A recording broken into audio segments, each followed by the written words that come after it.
मट्टपल्लिनिवासाय मधुरानन्दरूपिणे महायज्ञस्वरूपाय श्रीनृसिंहाय मङ्गलम्।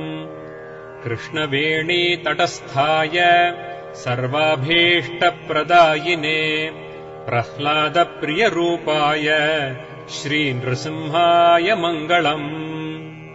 गर्तस्थिताय धीराय गम्भीराय महात्मने सर्वारिष्टविनाशाय श्रीनृसिंहाय मङ्गलम्।